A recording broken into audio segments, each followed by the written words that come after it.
Good morning, Steve. How are we doing? Hi, Dave. Yeah, doing very well. How are you? Yeah, I'm good, thank you. So, I wanted to have this conversation today for some of the work that we've been looking at with Maximum Edge, and it's part of a more of like a community awareness thing, just to let people know what is going on in the community around them. We've got you in this morning from Rhythm Reaction, and all it's going to entail today is I just want to find out a little bit more about yourself, how Rhythm Reaction came about, some of the positive success stories we've had from there, and how people can get in contact and work with you and just find out more about what it is that you do. Brilliant. Yeah, excellent. I'm looking forward to it. Good. Brilliant. So straight off the bat, mate, just tell us what Rhythm Reaction is, a little bit about yourself, what Rhythm Reaction is, and how it became to be. Okay, yeah. So Rhythm Reaction is an organisation, it's a CIC, which I set up. Started as a bit of an idea, 2010.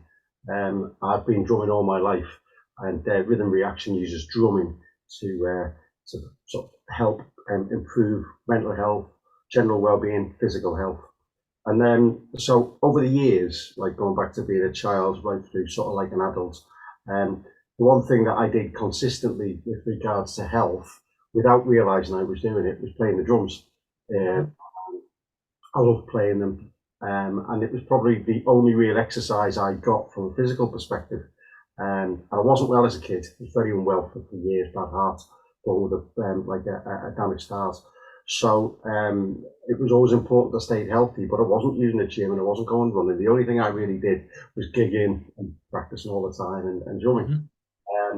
So when I got into my 40s, I started to think about how I could give that back a bit. I've really enjoyed drumming. We've had one small release that got absolutely nowhere in the 80s. Um, so all of my fun has been like cabaret bands and doing our own music and working with other musicians. Yeah. Sort of 2010, a lot of research around the world, literally, around the benefits of drumming. People have been talking about it because we know as drummers how much fun it is. You can think back to Woodstock and the djembe circles, the sort of community drum circles, and Mm-hmm. everyone's sort of going, oh no, the hippies, they're all really happy people, but like, look at what they do. No, no, no, no. Don't want to get involved in that. Was kind of the attitude from the majority of the world. It's sort of like a irrational thinking every day. Person who goes to work isn't going to be sitting with long hair playing in the middle of Woodstock. Um, but a lot of those drummers sort of like moved the innovation into looking at, well, what makes it feel so good? Why do we do it? Um, so there was research that came from that side of things. At the same time, scientists started to look at rock drummers using MRI scanners and CT scanners and putting brain scanners on their heads and looking at what was happening in the brain when they were drumming compared to when they weren't, and comparing that to sportsmen and people who are doing things all over the world, because everybody is, well, from a scientific point of view, a lot of the people who are into the neurological side of science are really interested in exactly what activities Yeah. what to the brain. There's a lot of research in that now, so that can be googled by anybody at any point. What was the findings on that, Steve? What was the findings then? So fantastic. Briefly. Basically, when you're drumming, you've got that many parts of the brain that are kicking off with information. So if you're doing an exercise, for instance, you're listening to something. I'm going to practice a song, so I listen to the song, but then I play along to the song. But while I'm playing along to the song, the scans kind of show activity from the auditory responsive side. So I'm listening and then converting that. I'm using the creativity part of my brain. In another part of my brain, I'm using the motor neuron sensors that are telling my arms and my legs what to do. And then is that all in time? And what, so while I'm doing all that, that's kicking off endorphins in the body, in the brain, sorry, that spread through the body, which gives you the same sort of highs that runners talk about getting, and Right. you're from sports background, so sportsmen get it. And so they're the kind of results that they were seeing, because they can physically, they can see the brain movement, they can sort of see activity coming from the different parts of the brain while you're drumming when they're using MRI. More recently, the Royal College of Music did released a paper, I think it was 2016, And in that, they had worked with a number of non-drummers over a period of time, and they came out with a study that said that there was a 38% increase in positivity and mental health for those who drummed on a 10-week course. So that's out there for anyone to just Google the Royal College of Music. And they're just a few sort of studies. But so I was really getting into that side of things. I think, right, what can I do? And at the time, I was working in the NHS as a trainer. I've been there for a number of years, and I stayed there for the next sort of 6 years, since 2016. But in that time, I was volunteering and working with lots of different groups, people who were like adults who were in daycare, children, autistic spectrum people who had a number of neurodiverse sort of conditions, including things like the Stroke Association and Parkinson's. And I decided, do you know what, I should give this a real go. I should really get out there and give it 100% of my time for a couple of years and see what happens. So I left my job to start Rhythm Reaction as a community interest company. So legally, community interest company, we've got a number of volunteers. I'm the only full-time facilitator at the minute, although we are looking to expand that, because particularly since the pandemic, people's mental health and physical health has deteriorated, particularly the mental health and just general well-being across all areas of society. Yeah, massive. The call for demand for what we do has increased. I used to work on a monthly basis at Maggie's, which is a cancer support charity that have sites on oncology locations, originally across Britain, but now it's across the world. So I work at the Wirral one, the Clatterbridge Cancer Centre, and we were doing monthly sessions. We now do weekly sessions, and we run them as an 8-week course. And then the people who come onto the course are actually referred on based on medical or psychological need, and they're pretty much full all the time. We've just finished our most recent session, and the next one will start this Friday. So the reason for starting it was, it just became obvious to me as my life went on, and then once I started it, it's been a roller coaster at times, because obviously when I first started in 2016 to go out to the wider world and the Merseyside region and say, look, drum therapy is really, really good for you, or drumming and in whatever guise it is really good for you mentally and physically. People didn't necessarily just say, oh, great, well, we'll have some of that then. Yeah. Years of lots of organisations saying, this is great, this, and come back and tell another people and building the building. Is the one story that comes to mind that you could tell us about that really cemented it, that yeah, we've got something here, this is going to work, it's going to start helping people? Is there one scenario you can tell us early on that thought justifies why you've started to do it? There's so many that jump to mind. Sprung that one on me. I'm going to go with one of our volunteers, not one of our number one volunteer now, Kathy. She first came to a workshop. I know this was 6 years ago, because we recently put something up saying it's 6 years since my first. Right. And she walked into what was a drummer size session. So drummer size is a class where we have 2 drums, different colours, and 2 pads, and we've got a Fitbit on. And the idea is to keep your heart rate within the British Heart Foundation's BMI target range for exercise. Right. And we were running this at David Lloyd up in Kirby. She came in to the session, had never drummed before, hadn't been quite shy, and just thought, well, I'll give it a go, I'll try something different. And she'll tell you herself, and she has done. She's emailed me and said, look, this was within 3 or 4 weeks of her starting this. She said, look, there's like a light going on in my mind. I'm just so much more positive after every session, and it's kind of changing my outlook. And I'm, my wife, so my husband, sort of kind of, who is this person? And she's become hooked on drumming, if you like, almost addicted to it. But for her, it was a light on moment. Bing. But there's so many different sort of stories, and so many people that we've worked with over the years, to be honest with you. That's the one that comes to mind. That's fantastic. And I've had more of a physical effect, and other people have been more of a mental and health effect. Yeah.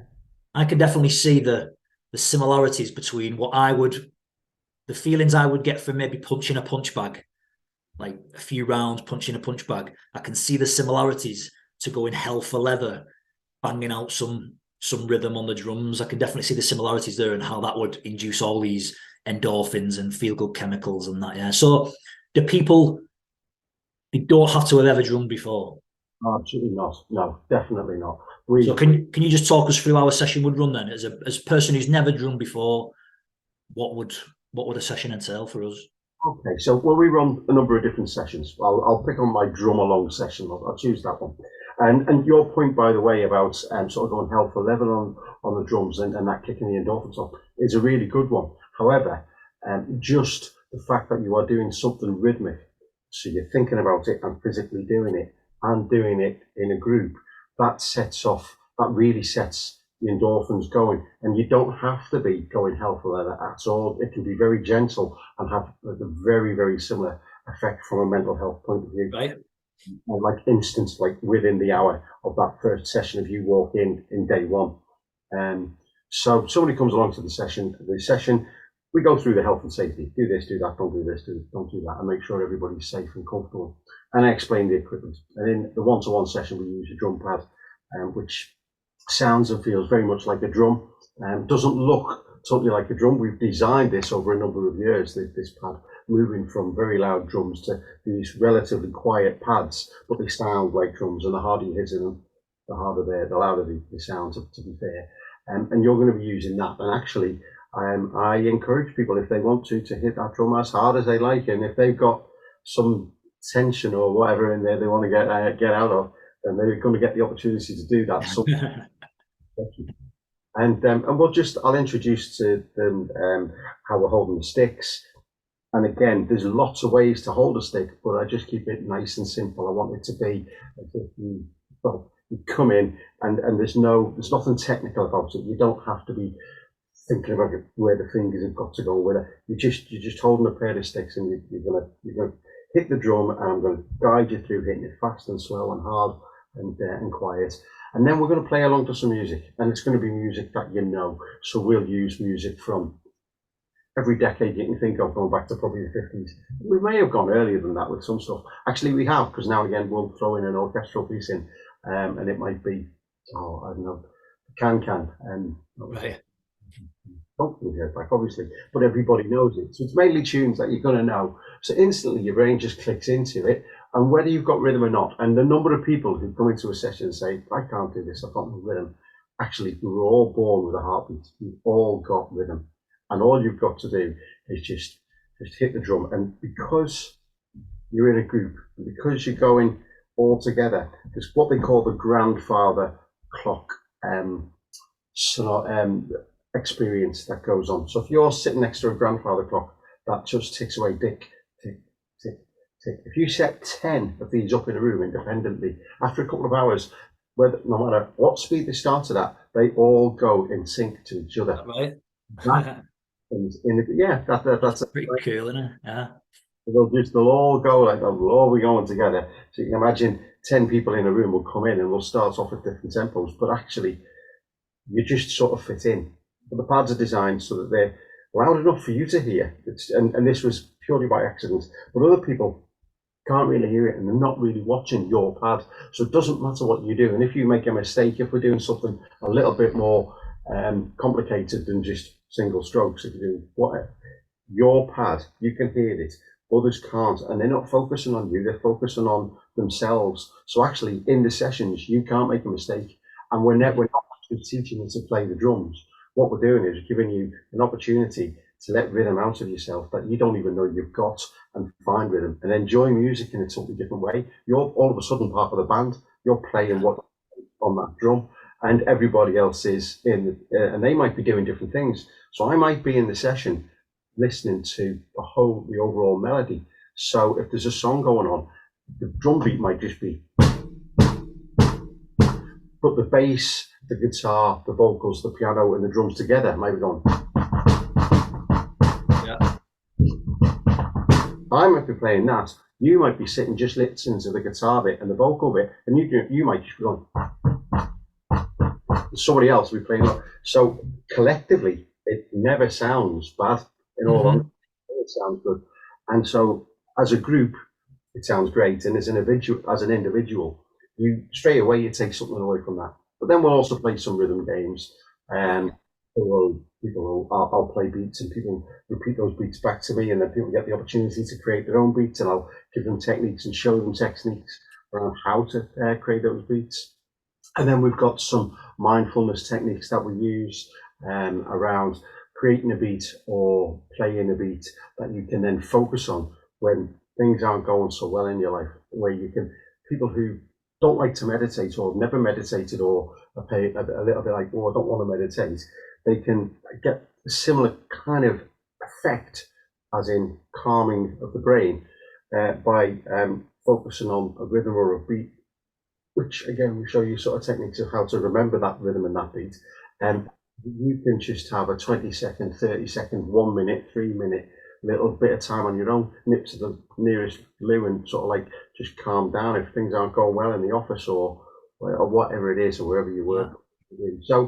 So the sessions comprise of a lot of different things, and in those sessions we get our percussion instruments. So you're not just hitting the drums, we're doing the percussion. Another week we'll bring a full drum kit along, which will be padded as well, so it's not too loud. It's got cymbals which I've got around me here in the studio. I'm hitting them. If I was hitting proper cymbals, that'd be much louder. These cymbals are noise reducing cymbals. They're known as silent cymbals, and there's 70% less volume generated. And we put pads on the drum kit. So the drum kit's in the room with the silent cymbals.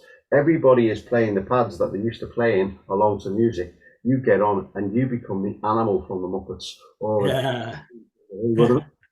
whoever you want to be, Gene Krupa, whoever it is, and you get the opportunity to do that. And with the Maggie sessions, one in every of the 8 of the weeks that we do, we bring a djembe session. We bring djembes in, so we're all sitting, and all of a sudden we are in that Woodstock scenario. We've all got African drums from. Well, actually, that's not true. Some of the drums are from a lot further afield than just Africa, but the majority are djembes, which are African drums.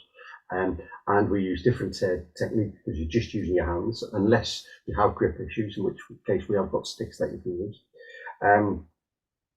And we have a djembe session, and it's very much it's not a learning experience. There is, you'll learn something, but we're not there to say, do this, do that.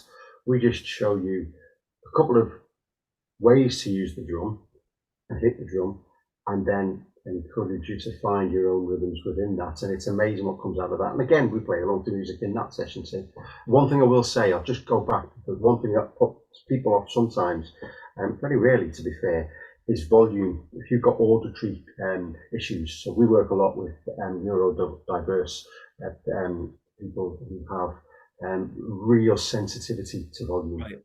So we always provide or have a provision for earplugs and ear defenders. So if somebody wants to come to one of our sessions and they're concerned about that sort of thing, we just put those in, and that makes a huge difference. So that's not everything that happens in a session. We do other things, but that's pretty much what a session or a cross section of what the sessions feel like. That sounds fantastic. I think one of the things you said before, and it's something we spoke about previously when we've met previously, is that you can't get it wrong. That was one thing that stood out to me talking to you last time, that you can't get it wrong, and there's different ways that you can be successful, in that everyone can get success out of the way the sessions work. You don't have to have any experience, and no one can fail. I think that's what holds people back from anything, is either 1, the fear of failure, 2, looking stupid in front of other people, and the fact that you're saying there that there's loads of different quantifiers of success, isn't there? Absolutely, yeah, totally. And one thing that we do at the start of a session and at the end of a session, if it's a one-off session, we will often ask people for a pre-course feeler, some questions around whether they played and how they're feeling. And then at the end of the session, the reverse of that, how are you feeling now, an hour on? But when it's a course, a 4, 6, 8 week course, whatever, 10 week course, whatever course we're running, for somebody, then we'll do a little bit more of an in-depth questionnaire. Mm-hmm. What we get from that constantly are similar bits of feedback around how the fact that there is no emphasis on achieving anything, and yet I've achieved something. Yeah. But it also gives us a lot of feedback around what people like and what they don't like. Very rarely, I have to say, do people say, I didn't like something. I'm always saying, please tell me something you don't like. I need to improve the course. Yeah. Day one, back in 2000, the very, very first session actually took place in Booton with an organisation called Y Kids, and it was a 6-week course with children who tended to be sent to the naughty corner or had other issues, might be social issues or whatever. Mm-hmm. And from that day, because my background was in training, we made records of every single session. I've got notes from every single session we've ever delivered, because I write it out as a lesson plan, but I don't deliver it as a lesson. But what I do is I use that to learn. The organisations we work with, we've been working with them for up to 6 years for some of them now, where we work with them every single week with the same maybe 10 or 20 people, and they come back week after week after week, because that little endorphin kick that I was talking about, that feel-good factor, kind of doesn't go away. And so they'll bring us in for me to make sure that every one of those sessions is engaging and fresh.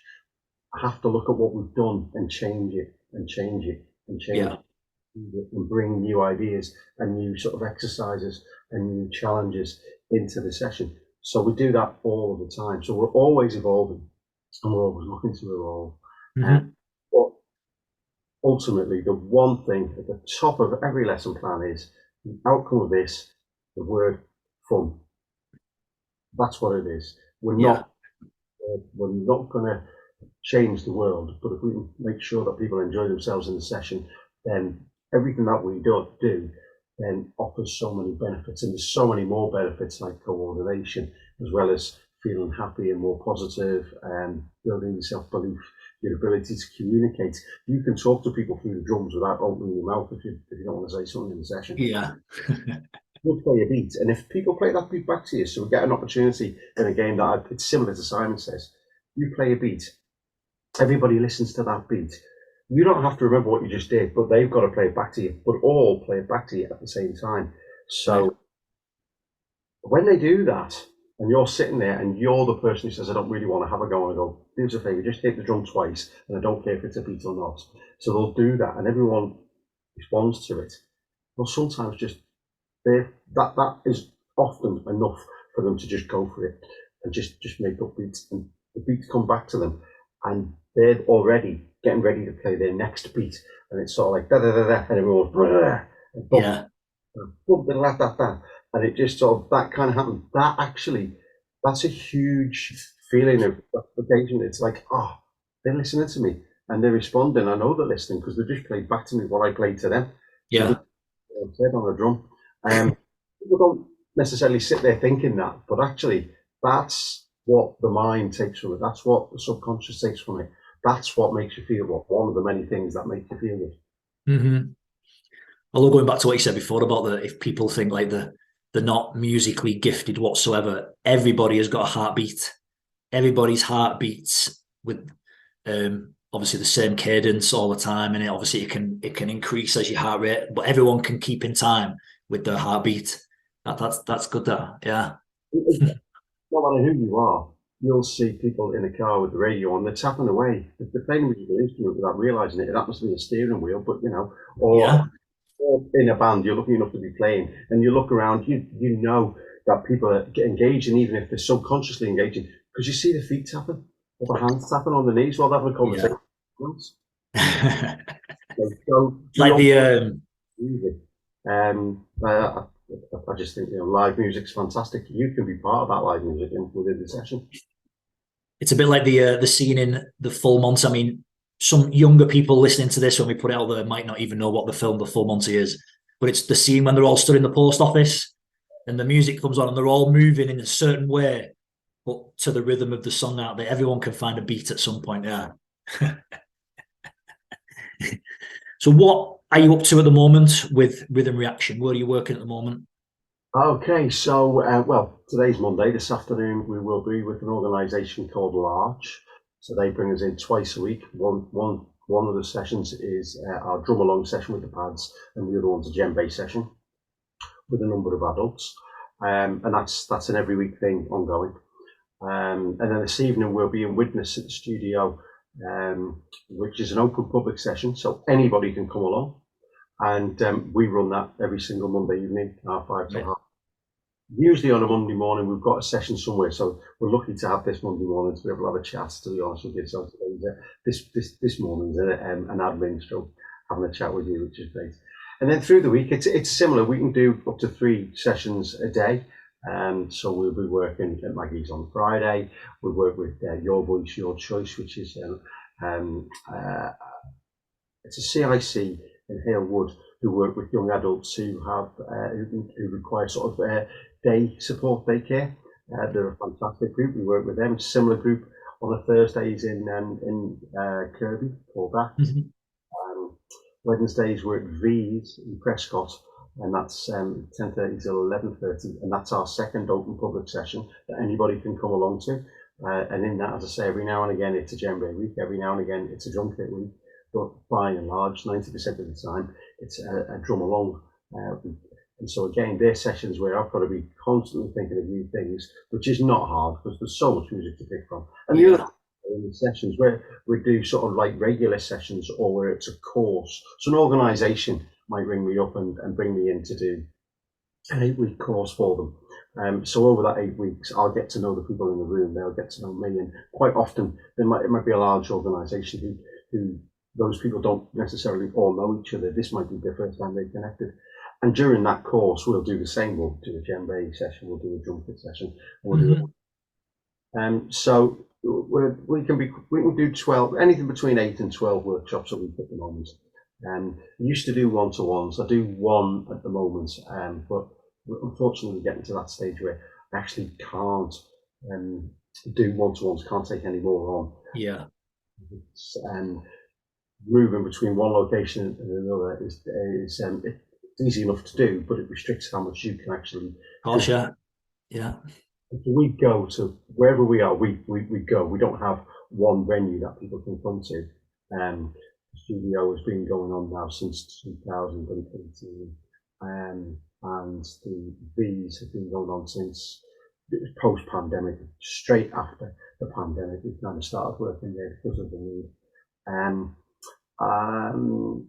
So yeah, we're relatively busy at the moment. Yeah, sounds it, but that's a good problem to have, isn't it? I'd say, to be honest with you, I could definitely do with getting an extra person in, which was something I was saying before. So if somebody's watching this video at some point in the near future, we will be hiring, if you like. So we want another facilitator to come on board and do what I'm doing, and that might be somebody who used to be a drummer who initially wants to just volunteer to see if it's something they'd like to do. Amazing. I don't like to let people down, and we haven't yet. But I do have to say no a lot of the time to people, because obviously the regular sessions we don't let down. We never stop those, and we don't have many more open slots in a week. But yeah, that we're looking to build slowly, quality before quantity. Yeah, of course. So if someone was interested in maybe volunteering or even getting onto a session, where's the best place for them to get in contact with you or find out more about what it is that you do? Well, our webpage, which is www.rhythmreaction.org, or the Facebook, which again is Rhythm Reaction, Twitter and LinkedIn, and Instagram. So on all of those, phone number you can ring to contact me.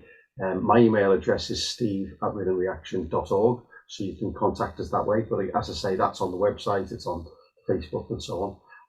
Yeah, they're ways to get in touch with us.